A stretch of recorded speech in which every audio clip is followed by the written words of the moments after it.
Chapter 1388. But the indignation in his heart was fleeting, because he knew that Nolan and Mrs. Brown did it for his own good. If it weren't for them to protect him as deliberately here, he might have died 10 years ago. In order to protect himself, Nolan did not hesitate to replace the entire Orris Hill Welfare Institute with his subordinates. This is enough to show that he has taken his own painstaking care. Thinking of this, he hurriedly stretched out his hand to support Mrs. Brown, and said gratefully, "Mrs. Brown, you don't have to apologize to me, let alone ask me to punish you for your crimes. You and Nolan are my lifesavers. I should thank you. You risked your life to protect me." Mrs. Brown waved her hands in a hurry. "Master, you are too polite. These are all things we should do." Alex sighed and said, "Mrs. Brown, I am a little confused now, so I have to call Butler Nolan and sort out these clues. After I figure it out, I will come to you again." Mrs. Brown said quickly, "Good young master." Alex was uncertain, and said in a panic, "I'll leave Mrs. Brown first." Mrs. Brown hurriedly said, "Master, I will see you off." Alex waved his hand, "No, I'll go by myself." After that, Alex gave a fist to Mrs. Brown, bowed slightly, and turned and left the office. Pushing the electric car, Alex walked out of the orphanage in despair. At this time, in the office of the dean on the 4th floor of the orphanage, behind a curtain gap, a middle-aged man in his 50s turned back and looked at the gray-haired old man sitting at the desk, and said respectfully, "Nolan, master is gone." It was the dean of Orris Hill Welfare Institute. And the gray-haired old man in the desk was Nolan, the housekeeper of the Anderson family. Hearing that Alex was gone, Nolan nodded lightly and sighed, "I have 1,000 fortunes, and I didn't even know that the young master would invite Moon's girl to speak with him."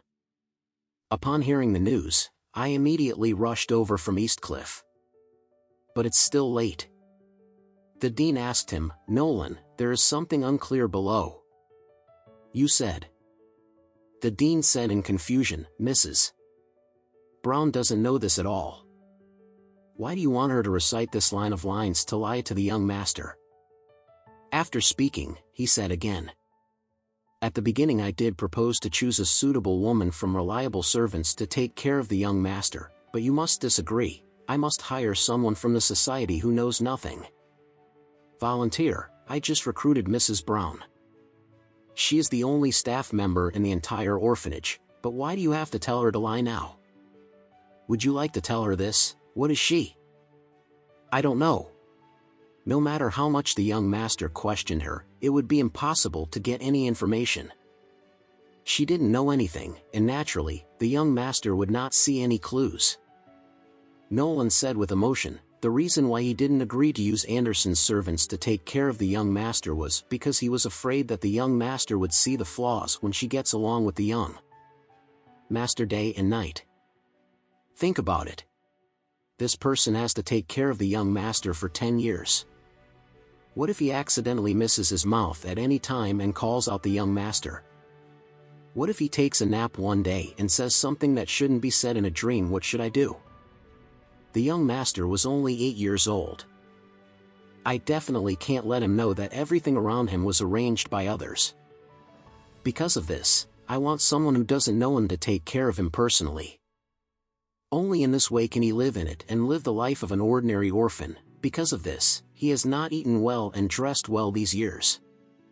It's not good, it's not used well. Even though I'm terribly upset, I don't dare to give him any more care. Because of this, he was excluded, isolated, and humiliated by other children in the orphanage, and I dare not let you intervene." Speaking of this, Nolan sighed, "If it weren't for seeing him wanting to treat that Mrs. Brown, I really don't know how to persuade the young master to accept the gift from the old man." "What about now?" The dean said nervously, "Young master knows this from Mrs. Brown.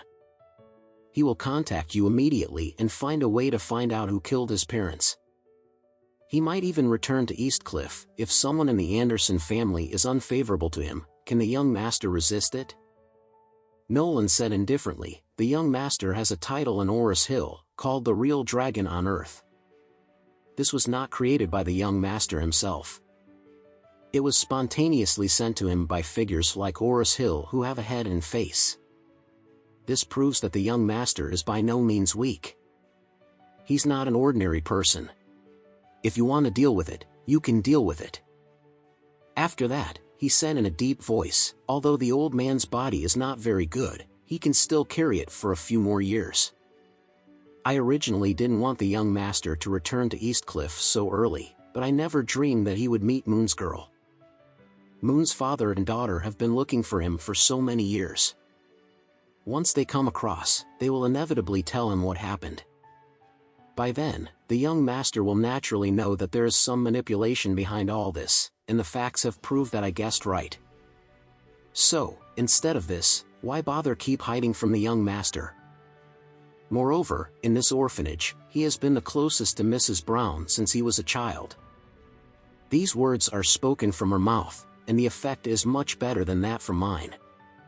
Only this way in order to encourage the young master to return to Eastcliff and go to Anderson's house to stir him upside down.